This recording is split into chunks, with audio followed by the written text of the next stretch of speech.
Hey guys, Xaryu here, and today I'm going to be looking at patch 7.2.5 Frost Mage changes. I'll probably make videos in the future about Fire, Arcane, maybe other specs as well. But right now, since I mainly play Frost Mage, and this is a Frost Mage channel mainly, let's take a look at 7.2.5 Frost Mage changes. So just in general, all of the spell power of your abilities are going up, like, by a lot.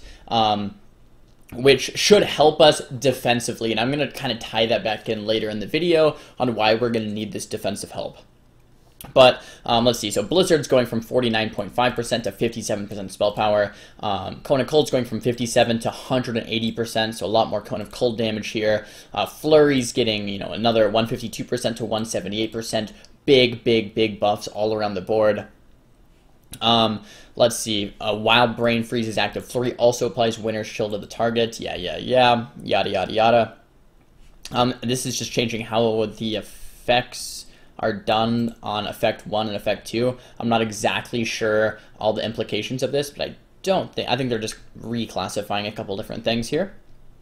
Frostbolt is going from 175% to 204%. So a lot of damage increase, a lot of changes in the numbers. And you can attribute a lot of this, I think, guys, just to bigger health pools. It's going to be a new season, more gear, more item level, more stamina, bigger stat templates. So your people are going to need to do more damage. A lot of classes, not just Frost Mages, are getting these buffs across the board. Let's see, so Frozen Orb's getting a 26% damage buff to 30%.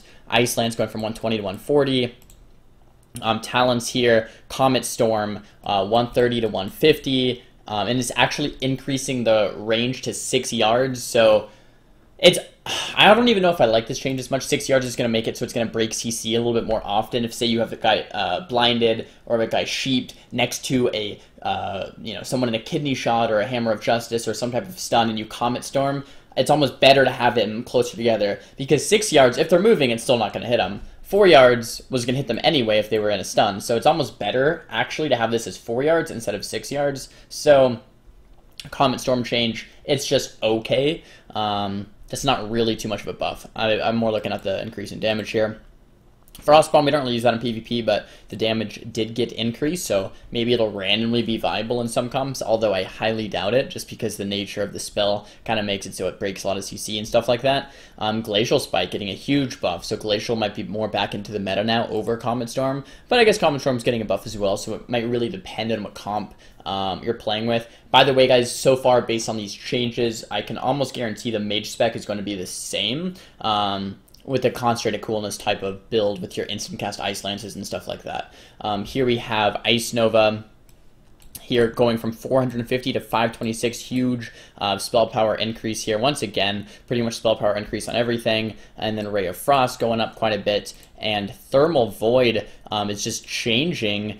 Your Icy Veins duration is increased by 10 seconds. And your Ice Lances against frozen targets extend it by 1 instead of 2 seconds. So Thermal Void's going to be a little different. I still don't think Thermal Void is going to be, that good of an option, just because Icy Veins can be purged. If Icy Veins was unpurgeable, you could maybe take a look at this talent sometimes, but in PvP, almost every team's going to purge it. If you're fighting a team that doesn't have a purge, Thermal Void could maybe be an interesting option now, just because your burst is going to be a lot longer. So here, kind of getting into the good stuff a little bit. Honor Talents, this is from 250 to 225. I believe this is actually already in the game, but I guess in 7.2.5 they're updating the actual tooltip in the game. Here we have Burst of Cold, that going from 800 to 400%, and that's just because up here earlier in the patch notes, Cone of Cold got buffed. So they're reducing Burst of Cold because they made Cone of Cold do way more damage, so if they didn't reduce it, Cone of Cold would be hitting like millions, whatever. So they're making it 400%. I still don't think Burst of Cold spec is going to be very good. There might be some random implications for it, but I would be willing to bet it's not going to be very good overall.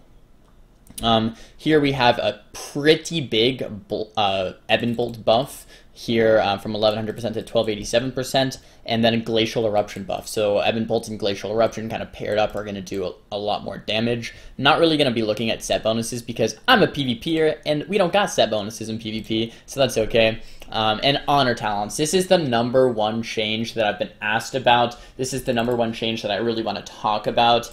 All the other changes are just kind of blanket buffs, blanket nerfs, and it's kind of the same for a lot of classes, so it's not like huge changes, but this is a huge change, so I want to focus on a little bit. After you blink, your spells have a 100% chance to miss you for 1.5. This is how it's always been since the start of Legion. They're changing it, guys, to Shimmer or Blink, make you take 50% less magical damage. And in your mind, you might go, okay, it's going from 100% to 50%. That's not a big deal. It goes from 100 to 50. That's a 50% nerf. Wrong. It's a huge deal. It's also going up to 2 seconds instead of 1.5. So you might even think, oh, maybe it's even a little better. Wrong. The 100% chance to miss means if you get polymorphed, you can blink it and immune the polymorph. If you get cycloned, you can blink and immune the cyclone. Any type of spell CC, you can blink and immune it. This doesn't currently work on like counterspell and kicks and stuff like that, but it works on any type of CC. A stun, Hammer of Justice, a spell steal. If someone's playing Klepto and you blink the spell steal, that's huge. So many instances, this really just makes the mage class right now. Say you're going for a sheep. Offensively, you're going for a sheep. You're pushing in, someone's cycloning you, you blink the cyclone and get the full sheep. Boom. It helped you offensively, it helped you defensively. It's just an amazing talent. Now, defensively, it's about the same. It's okay, defensively it's a little worse, but it's about the same. You know, defensively it's not going to matter. But offensively, guys, you're not going to be able to offensively blink CC. If a mage is hurting you, you can just sheep him now. He's not going to be able to blink it. If he doesn't have a kick, you're just going to sheep him. There's no stop. So this is going to definitely change the way the meta is played out for offensive mage play. Your blinks aren't just going to be used to immune CC, but instead they're going to be used to maybe get your CC. You're going to be faking a lot more. You're going to be really focused on counterspelling and cross CCing a lot more because you're not going to be able to just simply blink the CC that's going on to you. So you're going to have to cross CC so you don't get cloned in the first place. You know, instead of a mage is sheeping you, instead of blinking the sheep, you're going to have to counterspell the sheep. You're going to have to sheep the mage before he sheeps you and then do your go. So it's going to be a lot, maybe more skill-based. Maybe in a way I'm actually happy they're doing this change. This is a huge nerf, by the way. But maybe it is good for the game overall. So definitely a huge change here. And then what I wanted to kind of tie this back into is, since we're getting all these damage buff, and since we're getting all of these, increases in percentage of spell power here, we're going to have more damage to kind of keep people off of us. So if that's the case, and we can kind of keep people at bay with our offensive pressure, then maybe our offensive pressure is going to make up for our lack of, a little bit less defensive and a little bit less offensive CC guarantee. So yeah, that's 7.2.5 patch notes in a nutshell for Frost Mages. Here's Fire and Arcane. Guys, I'll link this down below if you want to check it out. I just got this from Wowhead. Kind of summed everything up pretty nicely. If you want to take a look at your specific class or anything, I'll have the link down below. If this was helpful, make sure to thumbs the video up. If it wasn't, thumbs the video down. Talk to me in the comments below for what you guys want to see next time. And don't forget to subscribe. I'll see you guys next time. Peace!